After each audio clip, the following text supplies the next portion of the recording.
sur la révélation du Fils. Les témoignages sur la révélation du Fils. Répétez avec moi, révélation du Fils. Révélation La du Fils. révélation du Fils. La révélation du La Fils. révélation du Fils de Dieu. La révélation du Fils. Alléluia. Amen. Nous venons de lire dans le livre des Actes des Apôtres que tous les prophètes rendent de lui le témoignage que quiconque croit en lui reçoit par son nom le pardon des péchés. C'est quoi le témoignage? Un témoignage, c'est toute parole.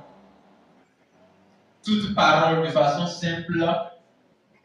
Lire sur quelqu'un, donner sur quelqu'un, dire sur quelqu'un pour approuver la véracité. C'est-à-dire pour montrer que quelque chose est vrai. Alléluia.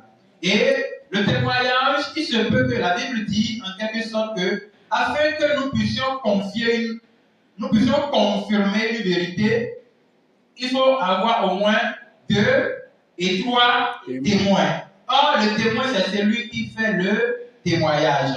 Donc, parlant du témoignage, nous devons savoir que des fois, quand des faits se produisent, quand des événements se produisent, on a l'habitude de dire, mais qui peut témoigner que c'est vrai? Vous voyez, quand les gens veulent corrompre la justice, ils vont dire, mais qui est-ce que tu dis? Donne-nous au moins 2 témoignages. Si vous ne donnez pas le témoignage, ils savent que le truc est vrai. Hein. Mais puisqu'ils sont corrompus, peut-être l'avocat lui a déjà donné 500 000 ou bien 2 millions pour corrompre l'affaire. Il va dire, tu n'as pas de témoin. Donc ce n'est pas vérifié. Pardon. C'est fini. Donc, mais dans la Bible, lui, quand Dieu fait quelque chose, comme le Seigneur, c'est lui qui maîtrise toutes choses. Il fait de la sorte pour que des témoins soient là pour approuver la vérité de ce qu'il dit. Et qu'en est-il de la révélation? La révélation fait partie aussi de toute parole ou toute vérité révélée. C'est-à-dire que la révélation, moi je peux ne pas la posséder, mais elle peut être donnée à moi par l'esprit de celui qui possède la révélation. C'est pourquoi la Bible appelle Dieu l'esprit des prophètes. Parce que c'est lui qui révèle la parole et c'est lui qui révèle la prophétie. Maintenant, qu'en est-il du Fils? Le Fils de Dieu, comme vous le savez, le Fils de Dieu, c'est la manifestation de Dieu dans le corps. La manifestation de Dieu dans un corps qui témoigne l'image physique du Dieu invisible. Alléluia. Il est bon de louer Dieu. Bien, donc rapidement, nous allons continuer. Vous savez, nous voulons parler sur le témoignage sur la révélation du Fils de Dieu. En quelque sorte, qu'est-ce qui témoigne que Christ est vrai? Qu'est-ce qui témoigne que Christ est vrai? Vous savez, il y a plus que 2024 ans que Christ était venu sur cette terre. Et aujourd'hui, les gens continuent à prouver qu'il n'est pas vrai. Certains continuent de faire sortir des livres pour montrer que Jésus n'est pas vrai. Même quand Jésus fait des choses palpables, touchables, les gens continuent de ne pas croire en lui. Maintenant, nous allons voir dans la Bible, en quelque sorte, la profondeur de ce que Dieu a révélé à ceux qui ont témoigné que Christ est vrai. Parce que dans la Bible, l'apôtre Jean expliquait dans les Épîtres, il dit, celui qui croit dans le Fils aura la vie. Mais celui qui ne croit pas dans le Fils n'aura pas la vie. Dans une autre partie, il dit, celui qui ne croit pas est un anathème, disons quelqu'un qui est maudit. Donc, mais croire au Fils dans quel sens? Vous voyez? Donc, puisque vous savez que l'arrivée du Christ dans la terre, la Bible a révélé certaines choses. On va voir rapidement le livre de Genèse chapitre 3, verset 15. Puisque dans ce monde, si quelqu'un est dignitaire, il est haut, il est gradé, il est roi, il est président, il veut descendre dans une ville comme ça, tout le monde serait déjà alerté. Hein? Oh non, le président descend aujourd'hui dans ce jour. Et on aurait déjà préparé les honneurs pour lui. Mais Christ, le Dieu dans un corps, lui veut venir. On n'a rien entendu.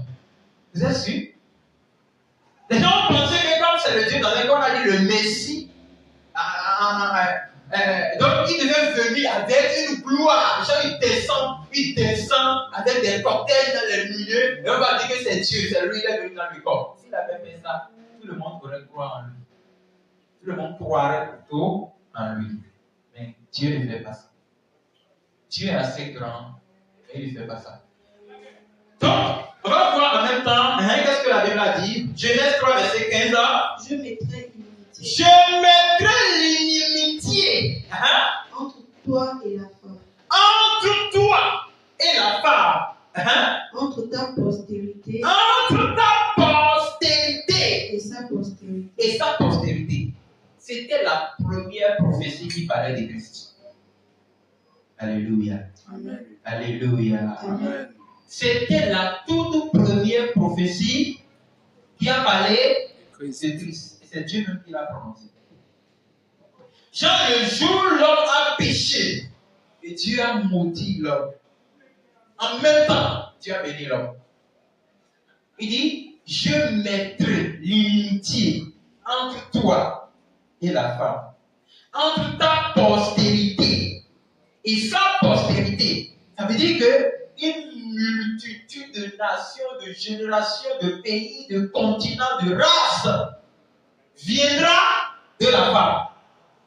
Et maintenant, il y aura encore une multitude qui viendra du serpent. C'est ce que vous oubliez.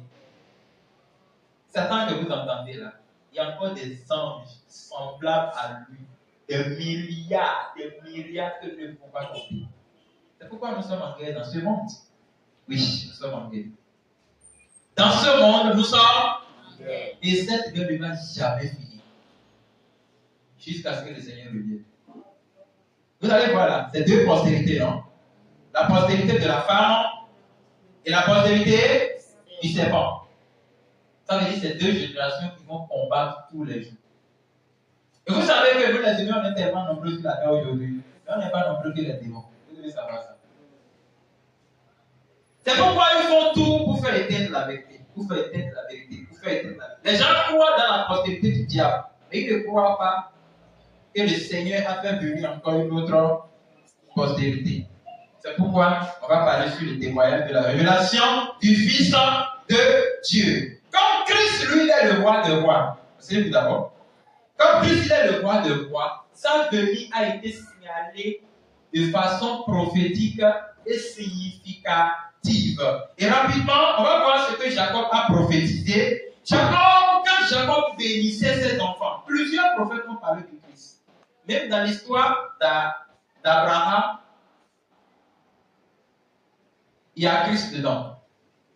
Donc, je vais vous donner un petit exemple. Dieu dit à Abraham, je ferai de ta postérité les sables de la mer. Regarde les étoiles. Tel tu vois les étoiles nombreuses, ta postérité aussi sera nombreuse. Il parlait de Christ. Parce que quand Christ viendra, Christ va élire un peuple si nombreux que personne ne peut compter.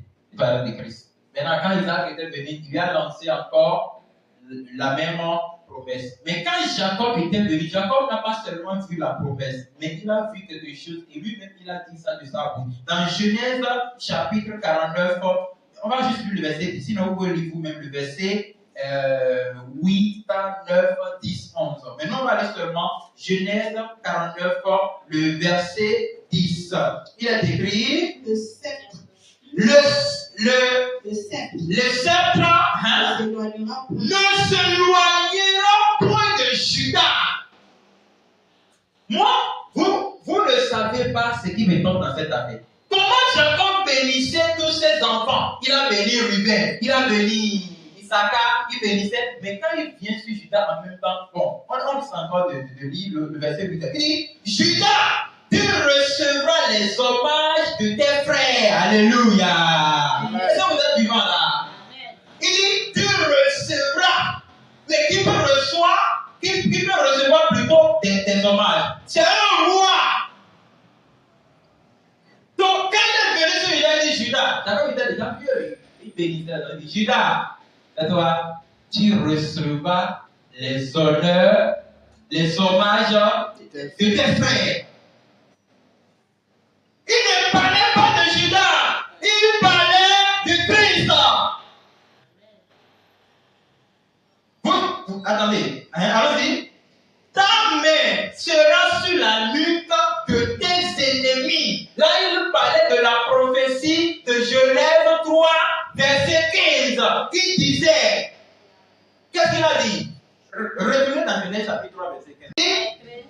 Je mettrai inimitié entre toi et la femme, entre ta postérité et sa postérité. Celle-ci t'écrasera la tête et tu lui blesseras le talon. Maintenant, revenez, allez lire Genèse chapitre 49, le verset 8, deuxième partie. Ta main sera sur la nuque de tes.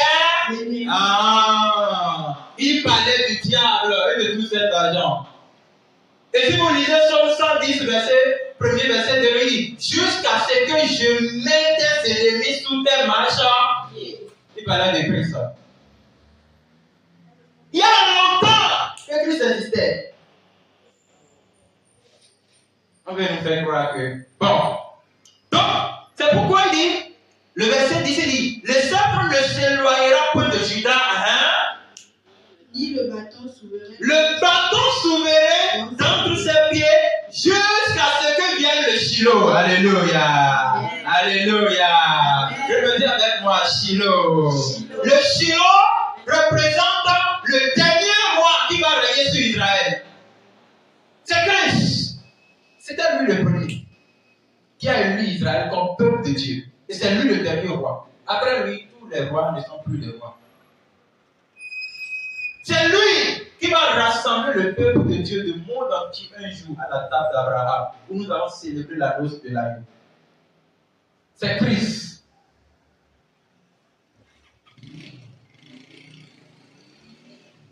Donc quand Jacob prophétisait à ses enfants qu'il était béni sur Judas, il dit jusqu'à ce que vienne le Shiloh et que les peuples, il n'a pas dit Israël, il dit les peuples, ça veut dire toutes les nations de la terre lui obéissent. Tu es plus grand que ce que l'on dit, Jésus, tu es plus grand que ce que l'on dit. Tu es plus grand que ce que l'on dit. Tu es plus grand que ce que l'on dit. Tu es excellent. Tu es merveilleux. Tu es plus grand que ce que l'on dit. Tu es excellent. Tu es merveilleux. Tu es plus grand que ce que l'on dit. Amen. Jacob a lancé une prophétie et aujourd'hui on dit Christ, le lion de la tribu. Oui, vous vérifiez en vous allez voir. C'est un lion. Si vous lisez, vous allez voir. Il a bien précisé. Je pense le verset 9, vous allez voir. Il a dit il se couche comme un lion, comme une lionne qui le fera lever. Personne ne fera lever Christ. Dans la guerre d'Armageddon, hein? La guerre d'Armageddon qui va s'apprêter dans la grande tribulation. Quand Christ va venir, parce que nous sommes ici, personne ne pense à ce qui vient sur le monde. Vous savez, la guerre entre Israël et le Hamas, ça ne va pas s'arrêter. Je vous ai déjà dit ça. Si nous voyons quelqu'un qui arrête ça, c'est lui qui sera l'antéchrist. La guerre va continuer. À un moment donné, toutes les puissances, la Chine, la Russie, l'Amérique, eux tous vont se unir pour vouloir lutter contre Israël. Israël ne va pas s'abandonner. Israël va finir par utiliser tous ses missiles et toutes ses bombes. Et à un moment donné, Israël va dire, Seigneur, nous ne pouvons plus continuer. Toi-même, viens. Et la trompette sonne. Hein?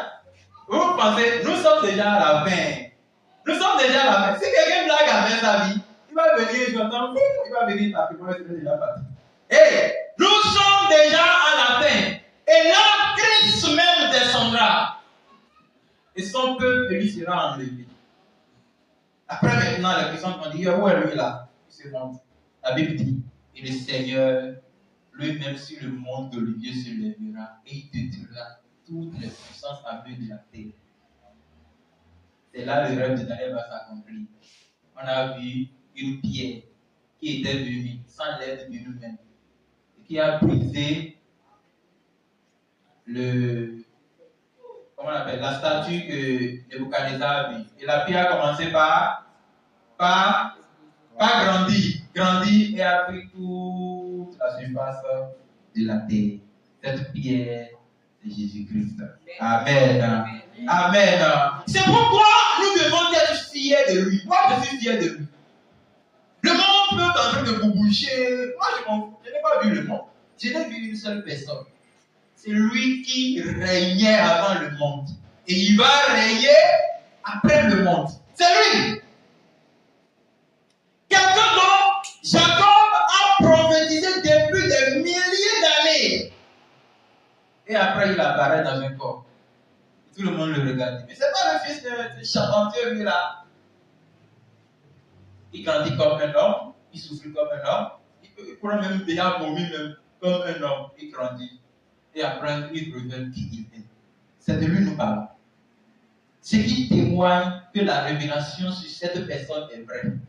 Voilà la première preuve que j'ai relevée. Mais il y a plusieurs, il y en a des milliers de versets qui en ont parlé sur ça.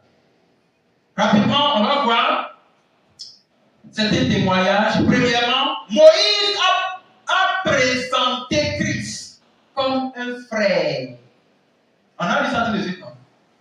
Vous lisez la lecture biblique, vous ne voyez rien. On a lu ça dans Actes chapitre 7. Quand Étienne était en train de raconter l'histoire, il racontait l'histoire d'Israël. Et Étienne a dit, Moïse a prophétisé que du milieu de vous, Dieu suscitera un frère.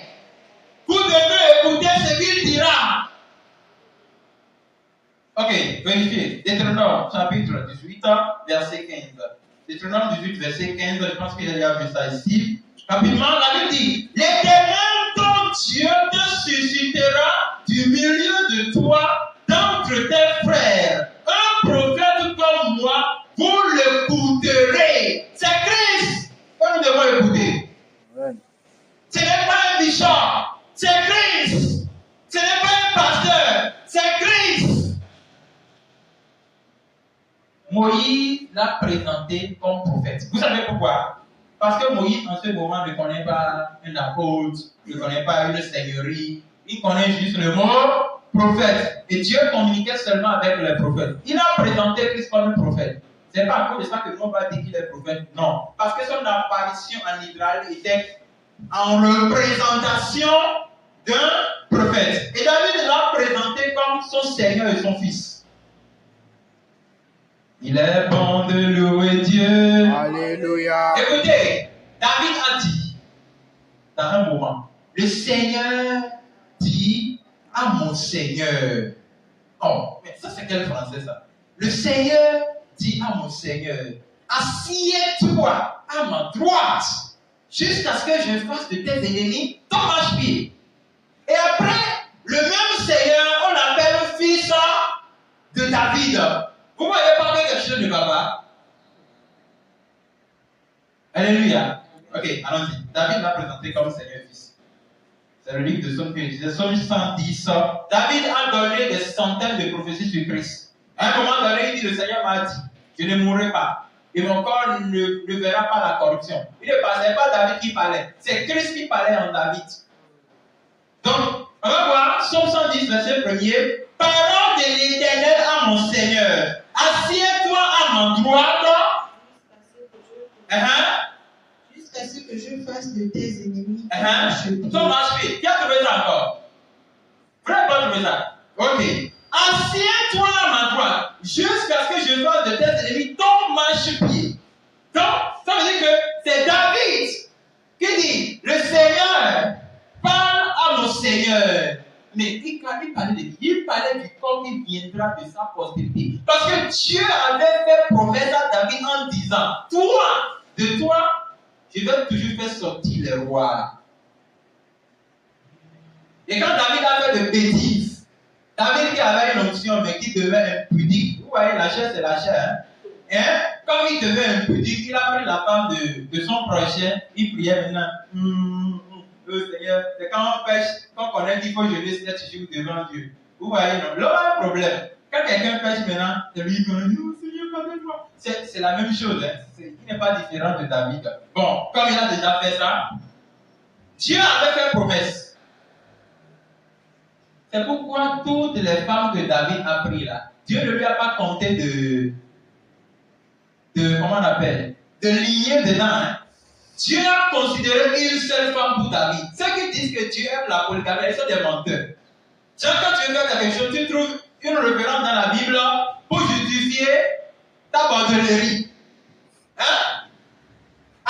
Abraham a une seule femme. Jacob que vous voyez là, il a une seule femme. C'est dans la femme là qu'il faut aider. Vous voulez que je vous dise la vérité? Abraham là, il a 4 femmes, non? Je dis Abraham. Et Jacob a 4 femmes, non? Mais dans les 4 femmes, la femme dans laquelle se trouve Judas, c'est ça qui est la femme que Dieu a acceptée. Les autres ne concernent pas Dieu. Et si vous vérifiez bien, Judas était né de Léa. Parce que Jacob n'avait pas consulté Dieu pour épouser Rachel. Jacob a consulté Rachel parce que Rachel était belle. Même le langage humain dit que tout ce qui brille n'est pas de l'or. Alléluia. Donc, et quand le truc avait marché, c'est cette même femme de Rachel qui a pris l'idole, non? Et qui voulait ramener ça en Israël. Et pourquoi ceux qui avaient l'idolâtrie au milieu du corps de Christ, Dieu va régler aussi les cas. Ce que Dieu refuse, c'est Dieu qui refuse. Et Dieu a préservé Léa. Il a fait sortir de Léa Judas. Si vous lisez bien votre Bible, hein, la femme d'autrui que David a pris, c'est cette femme qui a fait naître Salomon. Allez vérifier, vous allez voir. Que personne ne vous ment sur la Bible. C'est Salomon qui a dit qu'il a 1000 femmes là. Qui vous a dit qu'il a 1000 femmes devant Dieu? C'est dans une seule femme que Dieu lui a compté la lignée. Dieu ne change pas. Donc c'est pourquoi David disait, le Seigneur dit à mon Seigneur, il parle de Dieu esprit, qui fera venir un corps de la famille de David. Et si ce corps vient, or c'est l'esprit de Dieu qui habite en lui. Donc ce corps est quoi pour David? Il est son Seigneur. Mais dans la chair, il est son fils. Voilà, merci. Il est son fils. C'est pourquoi il l'a présenté. Et quelque part, quand Christ voulait montrer la vérité aux Juifs qui ne voulaient pas croire en lui, il dit, si David est votre grand-père, pourquoi David m'appelle son fils? Et après il dit encore son Seigneur.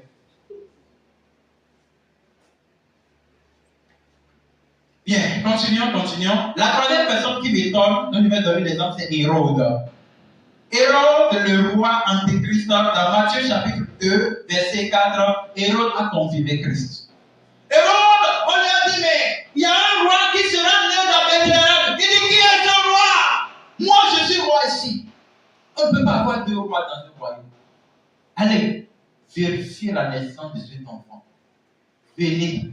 Informez-moi. Et moi-même, j'irai me prosterner devant lui. Oh, ce Hérode était en train de mentir. Il voulait tuer l'enfant. On ne tue pas Christ. Non. On n'a pas tué à la croix. C'est lui-même qui a décidé de mourir à la croix. Matthieu, chapitre 2, verset 4. Il assembla tous les principaux sacrificateurs et les scribes du peuple. Et il s'informa auprès d'eux où devait naître le Christ. Ah, vous entendez, où devait naître le Christ. Non. Est-ce que vous devez naître le Christ. Oh, parlez bien. Vous devez naître le Christ. Comment lui il a fait pour savoir que le monsieur va s'appeler Christ? Ah. Combien vous ne voyez pas ce que je veux dire? Comment Hérode a pu faire pour savoir que l'enfant là qui naîtra sera appelé le Christ? Je ne voulais pas trop lire. Sinon, quelque part, il a confirmé le Seigneur, le Christ. Ok, regardez rapidement. Non, je peux laisser. Sinon, c'est un peu long. Il a précisé le Seigneur, le Christ. Ça veut dire que Hérode même confirmant que Christ est le Fils de Dieu. Parce que quand on dit Christ, le mot Christ, ça veut dire oint. C'est lui qui est oint.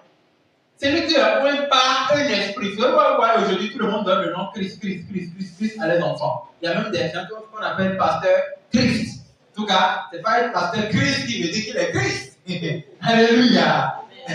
Mais le nom de Jésus, là, ça au moins c'est rare. On n'aime pas donner ça trop. Même si certains essayent de se faire appeler Messie, ils ne sont pas le Messie, ils sont de faux Messie. Si quelqu'un s'appelle Jésus, il est le faux Jésus. Même si c'est moi, je chante mon adresse, il m'appelle Jésus là. Prenez-moi comme un faux Jésus. Le vrai Jésus là, c'est celui qui existait avant le temps. Alléluia. Alléluia. Donc, Hérode a confirmé.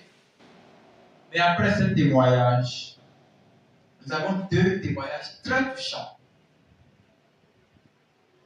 de deux vieillards qui ont confirmé Christ. Et à base de cela, je vais vous demander aussi, vous aussi, quel témoignage avez-vous sur la révélation du Fils de Dieu? Quel témoignage vous avez, toi personnellement? Qu'est-ce que vous avez reçu spirituellement parlant, mystérieusement parlant, et ça vous permet de prouver que Christ est le Fils de Dieu. Quand on dit Christ est le Fils de Dieu, vous savez ce que ça veut dire? Ça ne veut pas dire qu'il est l'enfant de Dieu. Hein? Non! Ne prenez pas la parole de Dieu de la façon humaine. Quand on dit Fils de Dieu, ce n'est pas que Christ a un papa. Ce n'est pas ça. Oh. Ça veut dire que Christ est le corps qui représente Dieu. Le corps dans lequel Dieu habite. Jean 1,14, la parole a été faite chair. Donc, quelle révélation vous avez? Quel témoignage avez-vous reçu de Dieu? Parce que aussi longtemps que ça demeure flou dans votre vie, vous ne serez pas capable d'être ce que Dieu veut que vous soyez. Alléluia. Amen.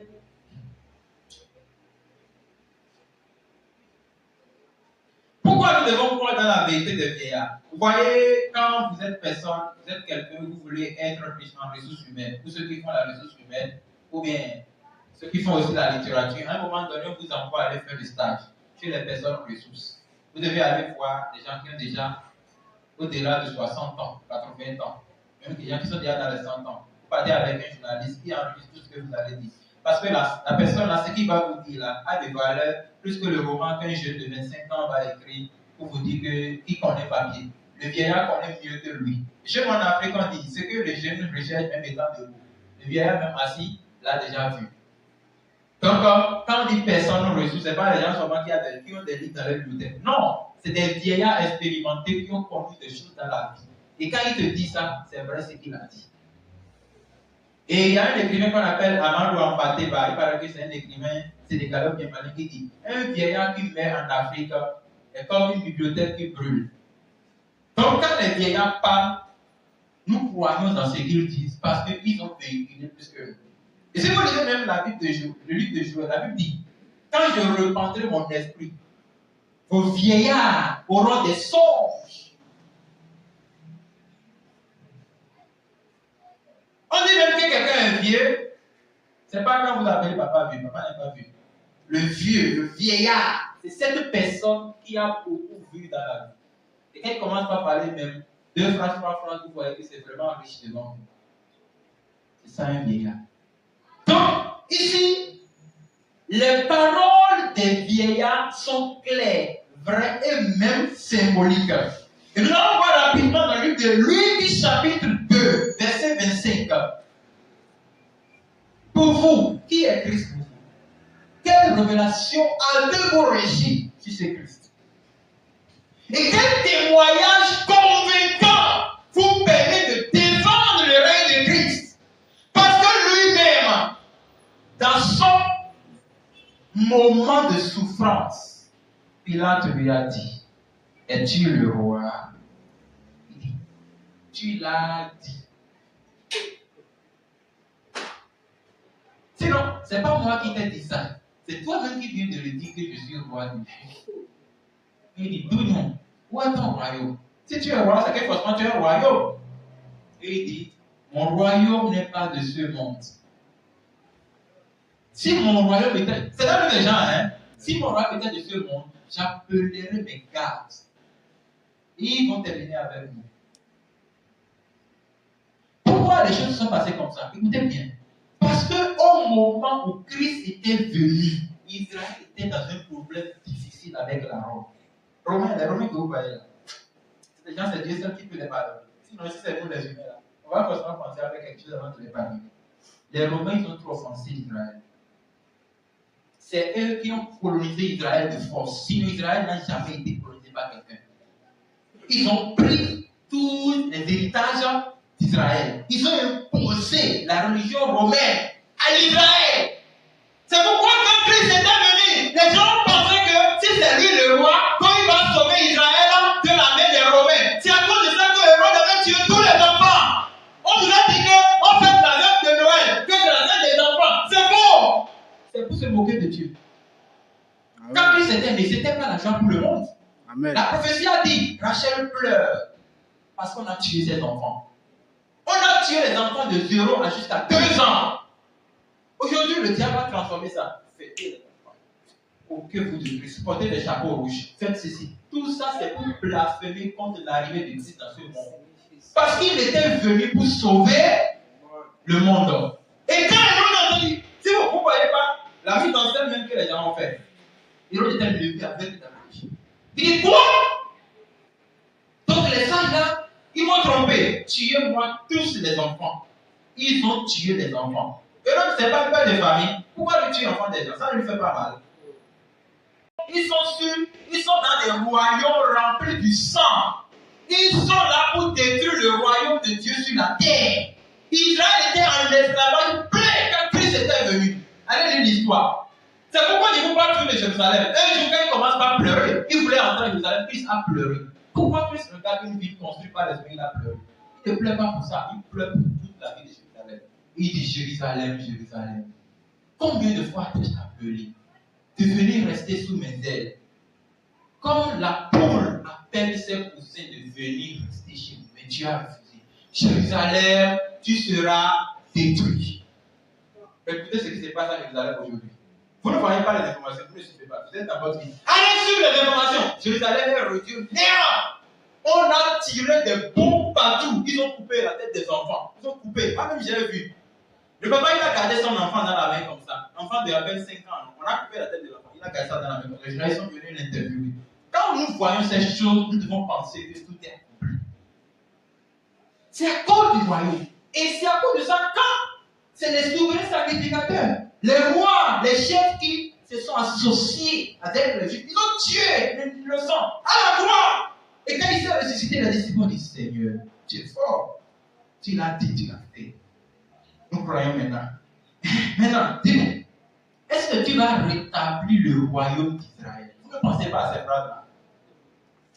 Et le Seigneur a dit, vous, ce n'est pas à vous de savoir le temps que le Père même a préparé pour rétablir le règne d'Israël.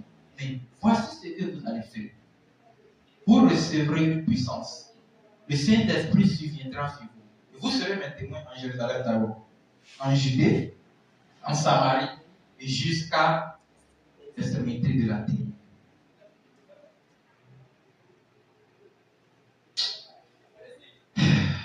Quand je pense qu'un Dieu si grand a été humble pour venir dans un corps, et au lieu de déclarer la guerre à Rome, il a laissé. C'est que nous aussi, les chrétiens, on doit vraiment réfléchir. C'est pourquoi Christ doit revenir d'abord. Il va reprendre le règne de Jérusalem pendant 1000 ans. Après cela, il détruit la terre. Il voulait prouver au roi du monde qu'il demeure le roi. Puis c'est vrai. Il est vrai.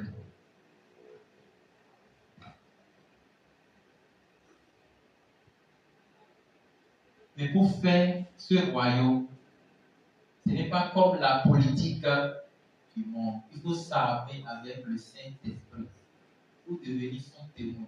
Et dire aux gens, le Seigneur revient, il va rétablir son royaume. Le Seigneur revient, il va rétablir son royaume. Jésus revient, il va rétablir son royaume. C'est tout ce qu'il y a dans le monde. Vous recevrez une puissance quand le Saint-Esprit viendra sur vous. Et vous serez mes témoins. Pourquoi vous n'êtes pas témoins de Dieu? À combien de personnes vous avez prêché le règne? Nous allons vers une année romaine. À combien de personnes tu as prêché le règne de Christ? Ou bien tu es corrompu par le règne de Hérode?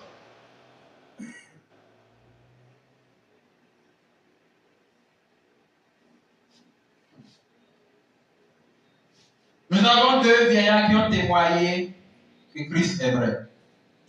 Luc chapitre 2, verset 25, 26, 27, 28, 29, 30, 31, 32, 33, 34 et 35. Et voici, il y avait à Jérusalem Voici, il y avait à Jérusalem un homme appelé Siméon. le frère s'appelait Siméon. Le vieillard s'appelait Siméon. Cet homme était juste et pieux. Il était juste et pieux. Il a suivi la loi de Moïse. Et Dieu l'a même approuvé juste et pieux. Donc si on devait le juger selon la loi, il est juste devant Dieu. Il attendait la consolation d'Israël. Oh là là, applaudissez le Seigneur, applaudissez le Seigneur, applaudissez le Seigneur, applaudissez le Seigneur, applaudissez le Seigneur. Alléluia. Christ s'appelle la consolation Israël. parce qu'Israël pleurait. Israël pleurait. Israël était le peuple le plus détesté sur la terre parce qu'Israël adorait Dieu. C'est comme ça, si vous-même vous adorez le vrai Dieu, tout le monde sera contre vous. Si vous adorez Dieu, tout le monde est d'accord avec vous, c'est que vous avez un problème. La Bible l'appelle la consolation d'Israël. Et le Saint-Esprit était sur lui, sur Siméon. Cet esprit l'avait déjà informé. Il avait été divinement averti. Il avait été divinement averti. Qu'il ne mourrait point avant d'avoir vu le Christ du Seigneur. Oh! Siméon, Dieu lui a dit, toi, tu ne mourras pas. Jusqu'à ce que le Christ vienne. C'est après cela que tu mourras.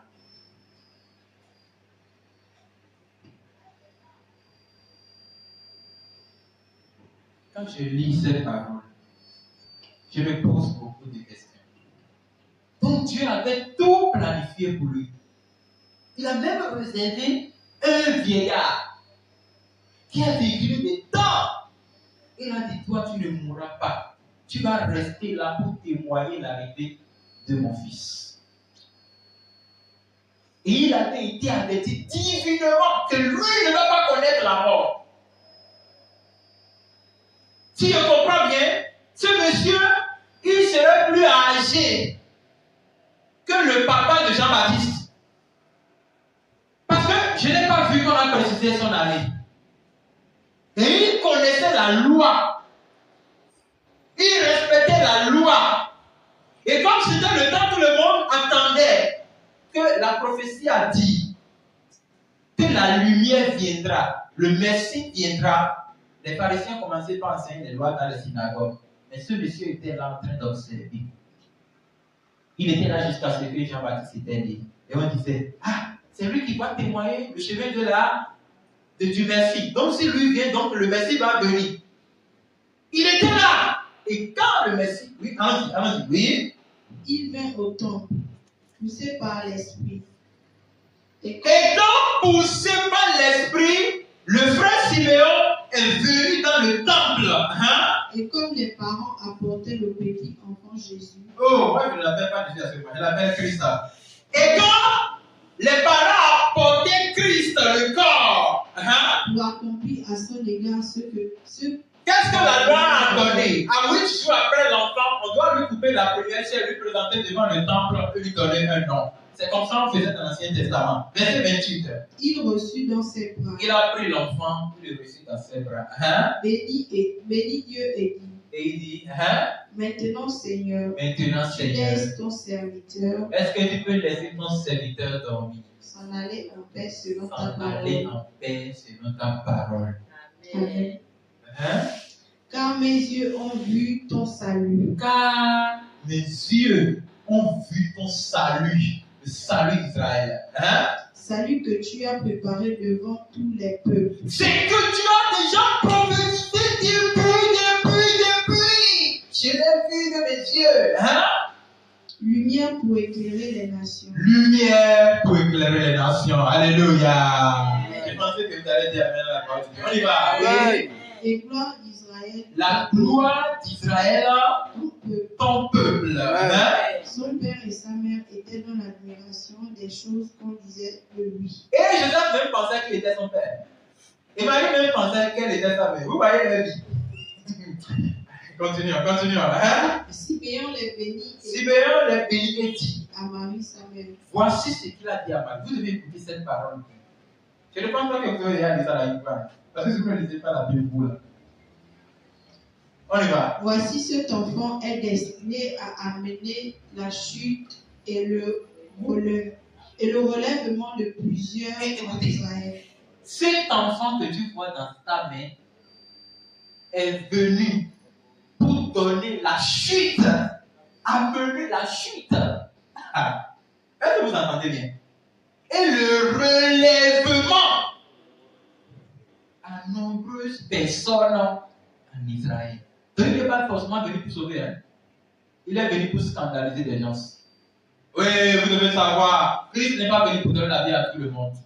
Si lui ne donne pas la vie, c'est pas moi qui vais prêcher pour que tout le monde soit d'accord avec moi. Hein? Lui qui possède toute souveraineté, il est venu. Hein? Pourquoi il a dit aux pharisiens, puisque vous pensez que vous voyez, vous demeurez aveugle. Parce que les pharisiens croyaient qu'ils étaient déjà saints, ils étaient déjà bons. C'est pourquoi il les a privés le salut. Lui, il n'a plus besoin de Dieu parce qu'il est déjà bon. Il est venu pour scandaliser. Mais recevez bien. À emmener la chute. Amener la chute. Et le relèvement de plusieurs en Israël. Et en ce moment, il va relever certaines personnes en Israël. Certains vont croire Christ. Et par Christ, ils auront la vie. D'autres croiront en lui. En lui, ils seront apôtres. Les gens comme Pierre, les gens comme Jean, les gens comme Étienne, les gens comme Thomas, Barthélemy, André. Mais ce Christ a été scandale pour Judas Iscariote. Ce Christ a été scandale pour les pharisiens qui lui ont lancé la pierre en lui traitant de toi, tu utilises un esprit de Beelzéboul. Nous devons faire attention avec Dieu. Faisons beaucoup attention avec Dieu. La Bible dit, j'ai mis une pierre dans Sion. Celui qui se confie en elle aura la vie. Mais celui qui se lève contre Pierre tombera. Amen. La pierre a toujours deux rôles. Soit elle va vous aider à être sauvé, soit elle sera un problème pour vous. Amen. Si la parole de Dieu vous élève tout le temps, vous devez réfléchir à votre vie. Si vous n'êtes pas en train de périr pour toujours. Parce que Christ apportera la chute à certaines personnes et il va relever d'autres. Et à devenir un signe qui provoquera la contradiction. Il va devenir un signe pour provoquer la contradiction. Certains vont dire, est-ce que c'est lui le Christ? On ne le croit pas. De toute façon, lui là, il n'a même pas de force. Il n'est même pas beau. Il est ceci. Non, c'est pas lui. C'est lui. Hein. Il parle à un père. S'il parle à un père, ça veut dire qu'il est connecté à l'esprit. Tout ce qu'on dit, c'est pas vrai. Il va semer de la contradiction. Et à toi-même, Marie, écoute-moi. C'est le vieillard qui parle. Dieu parle souvent. Il y a un écrivain qui dit que Dieu parle souvent par la bouche des enfants et des vieillards. Vous savez pas? Même Christ a dit, si vous n'avez pas le cœur d'un enfant, vous n'entrez pas dans le royaume des cieux. Si je ne vous ai pas donné de parole d'une femme ici, qui est là quand elle fait des bêtises, personne ne la corrige. Elle a fait maintenant un rêve. Elle a dit qu'elle voulait traverser quelque part. Elle voulait traverser quelque part. Là, pour traverser, là, elle devait faire attention, sinon elle va entrer dans, je sais pas, dans les bouts. Donc, quand elle voulait traverser, sa fille était debout comme ça en train de la regarder. Sa fille de 5 ans. Et quand elle voulait traverser, elle a fait tout ça des fois en voulant traverser maintenant. Elle tombe maintenant dans la fille dit, maman, tu vas encore tomber. Il s'est réveillé, il a dit rien. Comme vous êtes petit, vous êtes plus grand que tout le monde, vous ne pas. Voilà votre vie. Les enfants, Dieu les utilise pour nous parler. Ne regardez pas les bêtises qu'ils font. Dieu les utilise. Et les vieillards, des personnes par lesquelles Dieu parle beaucoup. Il dit, et toi, Marie, hein? Une épée te Christ transpercera. sera pour toi une épée. Attendez. On recommence. Et toi-même, hein? Une épée te Une transpercera. épée te transpercera l'âme. Afin que, Les pensées de beaucoup de cœurs soient dévoilées. écoutez bien cette parole. Les pensées de beaucoup de cœurs soient dévoilées. C'est à cause de Marie, on a vu maintenant que nombreux étaient idolâtres. Ils ne pouvaient pas adorer Christ. Ils préfèrent adorer Marie. La religion romaine là, a pris comme des patrimoines entiers. Même pas des liens. Ils ont pris assez de personnes. Si on devait compter et mettre l'islam à part, et mettre ceux qui adorent les idolâtres à part là, l'église romaine a pris la plus grande partie du monde entier. C'est ça là. C'est la parole là. Qui dit? La parole a dit, elle sera à toi. Non, une épée te transpercera l'âme. C'est pourquoi l'âme de Marie demeure dérangée jusqu'aujourd'hui. Les gens l'adorent. Mais Marie n'a jamais dit adorez-moi. Même Marie que vous parlez là, elle était restée dans la chambre haute pour prier, pour avoir l'esprit de Dieu. Sinon, elle-même ne sera pas enfant de Dieu. Transpercera l'âme, afin que les pensées de beaucoup de cœurs soient dévoilées. Les gens vont considérer comme celle qui intercède auprès de son fils. Est-ce que c'est son fils? Non. Christ ne l'a jamais appelé maman. Il femme. C'est son créateur. Alléluia. Amen. Voilà un vieillard qui a témoigné que Christ est venu. C'est vous qui manquez d'arguments aujourd'hui quand vous voulez parler aux gens. C'est parce que vous ne vous cultivez pas avec la vie. Vous ne pouvez même pas venir devant les gens pour approuver Christ parce qu'il n'est pas votre roi. S'il était ton roi, pourquoi tu ne parles pas de lui? Si Jésus était ton roi, pourquoi tu ne le parles pas? C'était à l'équipe maintenant. Allez, jusqu'à avoir 2005, 10 000. Et lui-même connaît qu'il n'est pas le roi. Et lui-même, il est bon. Maintenant, quand Christ lui est le roi, il n'est pas là pour te forcer parce qu'il ne veut pas te donner 5 000, 10 000. Tu ne peux pas sortir pour aller témoigner sa parole. Au contraire, tu parles contre sa parole. Dieu te jugera.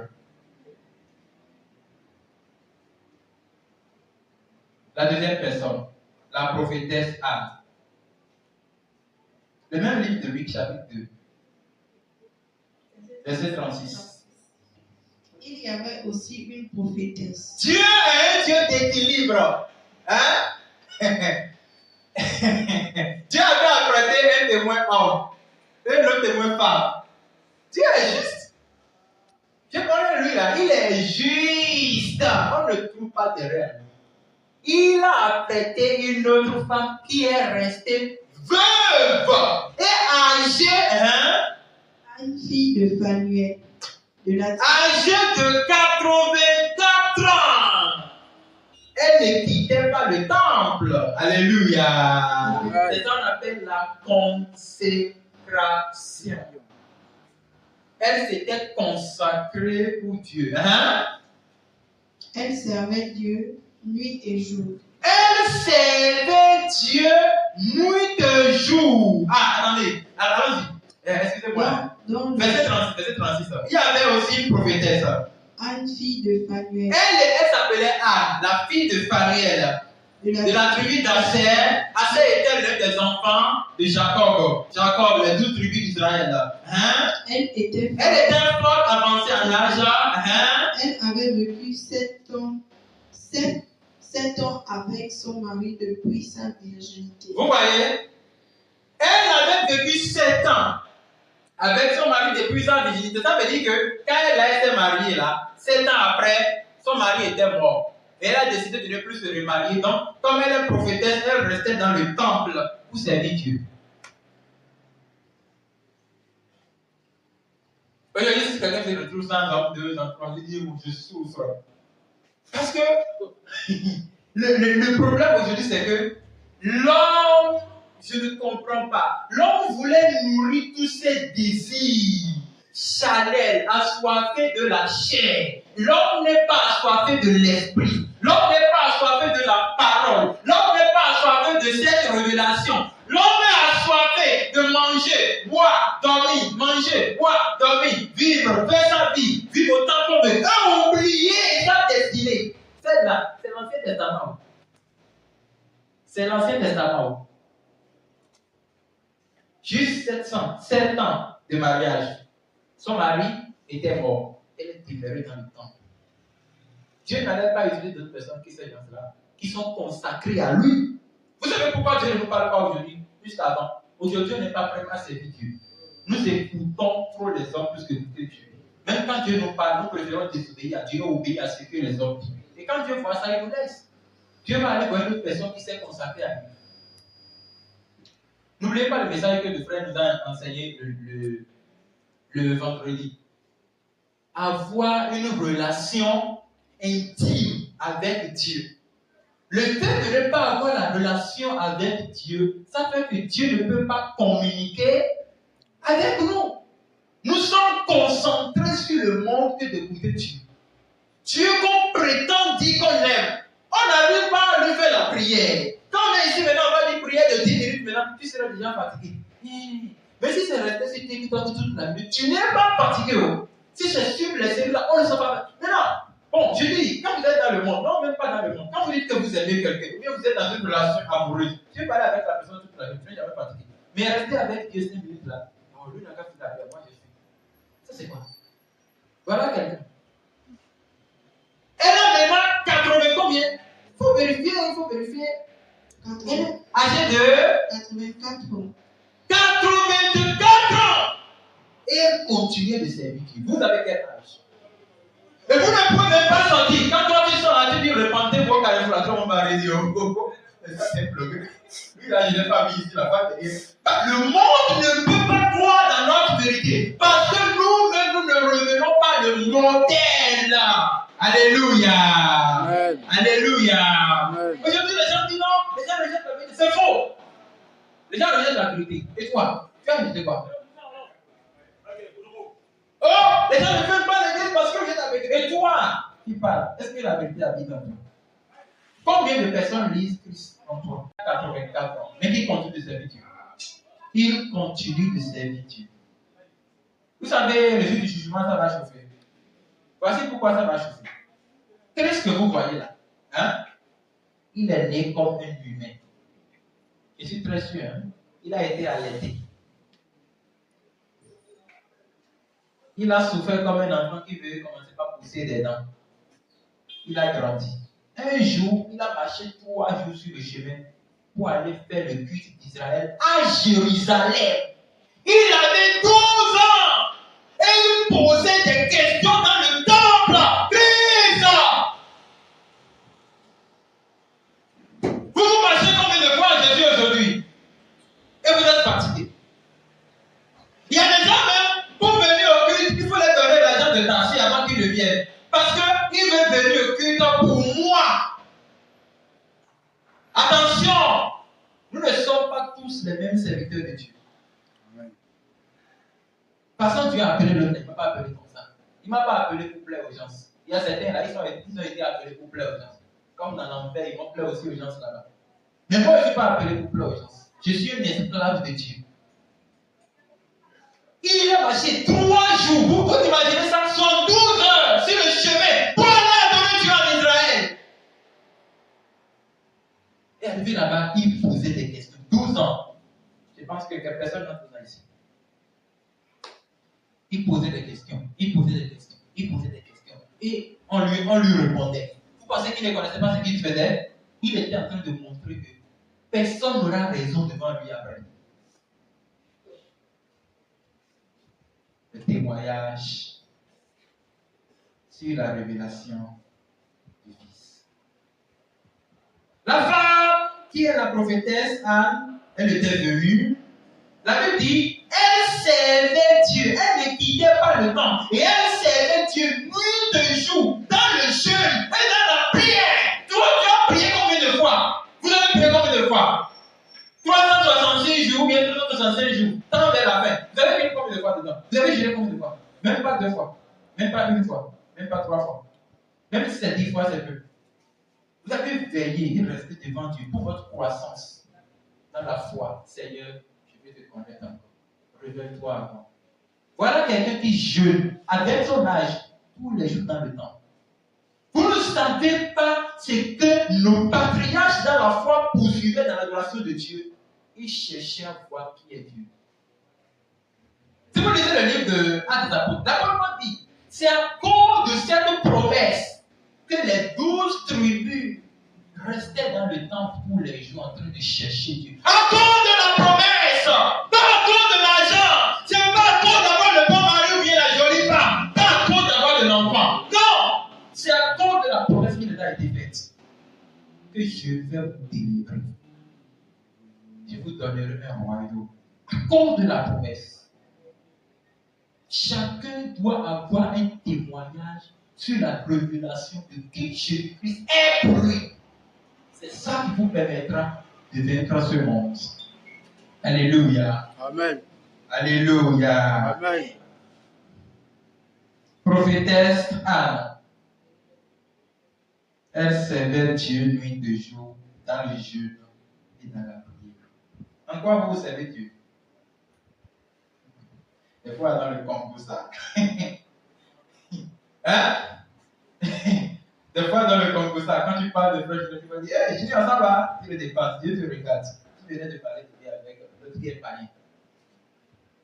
Anne était une femme, 84 ans, elle servait Dieu dans les jeûnes et prières. Servons Dieu aussi dans la parole. Servons-le dans l'obéissance. Servons-le en consacrant notre vie pour son service. Amen. Servons-le en souffrant pour lui. Il a souffert pour moi la croix. Qu'est-ce que nous lui faisons aujourd'hui?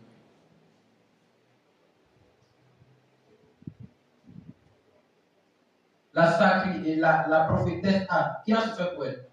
Mais elle souffre pour Jésus. Et le verset 38. Étant survenue, elle aussi, à cette même heure. Ça veut dire que Siméon était encore là. Quand la prophétesse Anne aussi était venue. À la même heure. Cette même heure, elle louait Dieu et elle parlait de Jésus à tous ceux qui attendaient la délivrance. La délivrance. Donc, vous comprenez maintenant que Jérusalem était en esclavage, non? Voilà. Ils étaient dans une condition tellement qu'ils ont trop attendu. Ils ont déjà trop attendu le merci qu'il venait. Ils attendaient qu'il vienne délivrer le peuple d'Israël. Voilà Siméon qui a témoigné et qui a prophétisé sur la naissance d'une religion qui existe aujourd'hui et qui corrompt le monde entier. Et la prophétesse Anne qui a témoigné et qui a fait de cela une prédication. Elle a commencé par prêcher ça en même temps aux gens. Et voici, c'est lui le Fils de Dieu.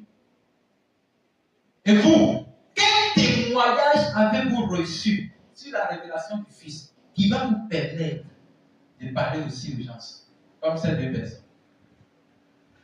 Ce n'est pas la révélation de ce Fils que vous pouvez prophétiser. Aucune prophétie ne doit aller au-delà de la croix ou bien du Christ. Ce n'est pas la révélation de ce Fils que vous pouvez connaître tout ce qui est profond. Et vous savez, c'est possible d'avoir la révélation sans avoir le témoignage. Alléluia. Amen. Seigneur, enseigne-nous encore à comprendre cela au nom de Jésus-Christ. Amen. Quel témoignage avez-vous reçu? Pour ne pas trop tarder, nous allons retourner dans la référence qu'on avait dit avant de commencer. Actes chapitre 43, chapitre 10 plutôt, verset 43. Actes chapitre 10, verset 43.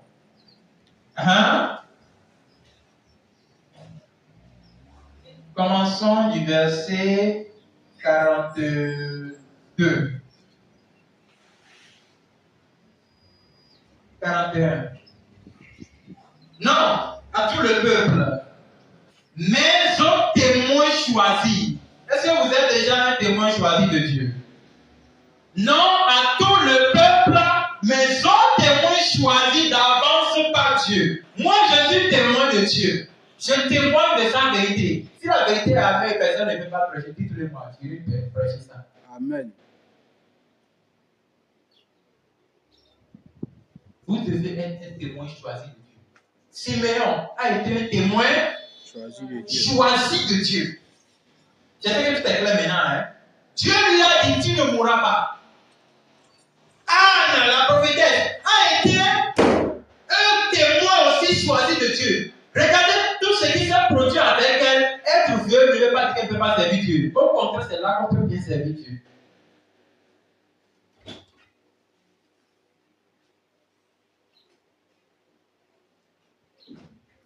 Un témoin choisi d'avance par Dieu à nous qui avons mangé et bu avec Christ.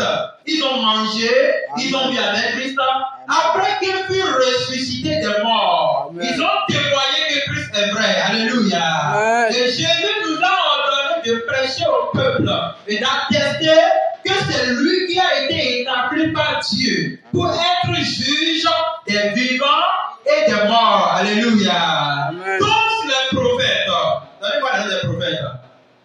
Daniel, Élie, Jérémie, Esaïe, Ézéchiel, Osée, Michée, Joël, Ézéchiel, Naomi, hein? Ézéchiel, David, Ézéchiel, Naoum, Amos, Zacharie, Habakkuk, Amos, Amos, Sophonie, Élie, Élisée, Agé. Tous ces prophètes ont prophétisé sur Christ. Toute la Bible que vous voyez là, ça a été écrit à cause de Christ. Amen. Malachie. Tous, ça là, c'est à cause de Christ que ça a été écrit. Si ça dépasse ça, on va quitter là. On va aller faire une autre chose. C'est à cause de Christ. Tous les prophètes ont prophétisé sur Christ. Alléluia. Amen. Vous savez comment Élie a prophétisé sur lui? Le feu qui est descendu pour laver le sacrifice, c'était Christ. Le feu dévorant. Qui encore? Dites-moi quelqu'un, je vais vous dire ce qu'il a dit. Christ, c'est lui. Daniel, Christ, c'est lui qui a le pouvoir. Il est le lion de la tribu de Juda. Aucun lion ne peut dévorer Daniel. C'est lui, le quatrième homme qui s'est manifesté dans la fournaise ardente avec les 3 hommes. C'est Christ.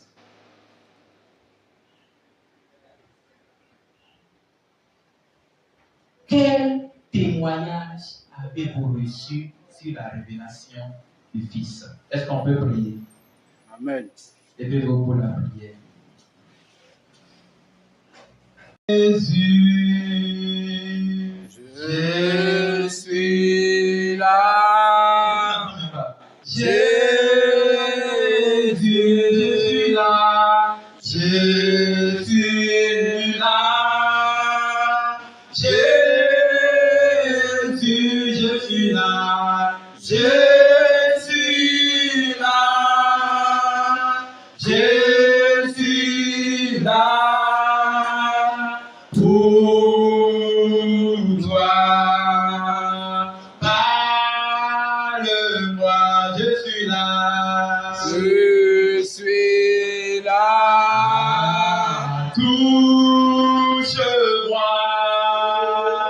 Je suis là. ouvre mes yeux, je suis là. Je suis là. Je suis là pour toi. C'est à cause de ça, chacun va dire Seigneur, je veux aussi avoir des révélations sur toi.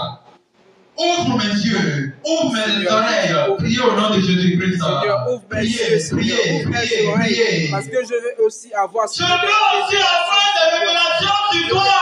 révélations sur le Je ne veux pas te servir comme on te sert dans les synagogues. Montre-moi quoi faire. Montre-moi quoi dire. Je vais être le Siméon de mon temps. Je vais être la âme de mon temps. Seigneur, je veux avoir des révélations sur toi. Fais de moi un témoin digne. Un témoin digne. Oh là là, priez. Un témoin pour la vérité. Un témoin digne, Seigneur, pour la vérité. Oh Seigneur, fais de moi. Le mauvais pas qui tourne dans le monde ne permet à personne de connaître Jésus. Tout le monde pense qu'il connaît. Oh Seigneur Jésus, moi quand quelqu'un fait malheureux, vous voulez le corriger, il vous sévère vous enseigner. Parce qu'il ne connaît pas Jésus. Comme les pharisiens voulaient enseigner Jésus, c'est ce qui se passe aujourd'hui. On appelle ça le manque de révélation. Le peuple qui manque de révélation, là, comme on peut vous en plaindre. Seigneur, donne-moi la révélation. La révélation, Seigneur, de qui tu es. Priez. C'est la seule chose qui peut vous préserver en ce temps de la paix. Donne-moi la révélation. Oh Seigneur, je vais être ton témoin le plus vrai. Priez, parlez à Jésus. Les gens ne croiront pas en toi, Seigneur. Fais-le-moi ton témoin. Montre-moi, Seigneur, les choses qui te concernent, afin que tu aies le courage et la force de témoigner, Seigneur, pour toi. Dis-le plus fort. Je vais être ton témoin. Oh Seigneur, je viens ton témoin. Je viens ton témoin. Seigneur Jésus, fais de moi ton témoin. Fais-moi la révélation, Seigneur, de qui tu es, afin que je puisse être ton témoin, Seigneur, dans le monde. Je veux être ton témoin, Seigneur, devant les hommes. Partout, au nom de Jésus, nous avons prié. Amen. Amen. Amen. Amen. Je vais vous dire une chose. Jésus a dit, celui qui aura honte de moi dans ce monde, moi également, je me honte de lui devant mon trône. Vous savez pas ce que ça veut dire? Hein? Je vais donner un petit exemple. La Bible dit, Jésus dit, c'est pas la Bible, c'est Jésus qui dit là, à ses disciples, tout ce que je vous ai enseigné, dites-le aux gens. Si je vous l'ai dit en secret, dites-le en public. Aujourd'hui, c'est difficile pour nous, bon, pas pour moi, pour vous, de témoigner Christ. Pourquoi? Parce que la vérité, les gens n'aiment pas accepter. C'est pas ça? Quand vous voulez dire la vérité, tu fais comme si tu dis la même chose avec eux. Vous souriez ensemble. Parce que tu penses que si tu dis la vérité, ils seront contre toi. Pourquoi tu fais ça? Pourquoi vous faites ça? Il y a quoi que les gens rejettent aussi en tant que vérité? Ce n'est pas les gens qui crient dans les églises de Jésus, Jésus là. C'est eux qui ne connaissent pas le salut. Ils ne sont pas nés de nouveau. Ils sont dépravés. Hein? Tu peux leur dire toute la vérité, mais ne leur parle pas sur les fêtes. Tu peux leur dire toute la vérité, mais ne leur parle pas sur la fornication. Tu peux leur dire toute la vérité, mais ne leur dis pas qu'une femme doit bien s'habiller. Vous n'allez plus manger dans la même assiette. Je m'en fous. C'est Christ qui nous a appelés. Amen. Et il a dit dans sa parole, si le monde m'a haï, le monde vous détestera aussi. Pourquoi moi je voudrais que le monde rie avec moi? Pourquoi je voudrais que le monde parle le même langage avec moi? Si le monde parle le même langage, ça veut dire que je n'ai jamais été chrétien. Amen. C'est pourquoi vous avez dit Seigneur, on va prier comme les disciples. Quand ils étaient persécutés, qu'est-ce qu'ils ont fait? Ils ont dit Seigneur, donne-nous l'audace et le courage de déclarer ta parole. Amen. Et ça, vous allez dire maintenant. Priez au nom de Jésus-Christ. Seigneur, donne-moi l'audace, Seigneur. L'audace et le courage. Donne-moi l'audace et le courage. Seigneur. Je ne veux pas m'arrêter devant le monde. Je ne veux pas m'arrêter devant les géants de ce monde. Oh Seigneur, donne-moi l'audace. À partir de le courage qui me faut, Seigneur. Le courage qui me faut. Le courage qui me faut pour parler devant n'importe qui. Pour annoncer l'évangile. Jean-Baptiste a bien Hérode. Hérode, tu es un pécheur qui a pris la part de ton frère. Si tu ne retrouves pas ça, Dieu te punira. On a mis Jean-Baptiste en prison. Le courage, Seigneur, de parler. Seigneur, je ne veux pas avoir peur de la mort. Je ne veux pas avoir peur de la mort. Fais de moi le montage. Donne-moi le courage de Jean-Baptiste. Donne-moi l'audace de Jean-Baptiste. Seigneur, je dis la vérité à tout le monde. Je dis la vérité à n'importe qui. Chante la peur de mon cœur. Que la peur me quitte. Que la honte me quitte. Quitte ma ma vie maintenant. Que Parlez à Jésus, parlez à Jésus, parlez à Jésus. donne-moi ce courage. Le courage Il va le d'aller faire. annoncer l'évangile. Il va le faire. L'audace, Il le fera. Oh Seigneur, remplis-moi. Tu l'as dit. Donne-moi ce Est-ce courage. que tu l'as dit? Courage qui va proclamer Que ça s'accomplisse dans votre vie au nom de Jésus-Christ.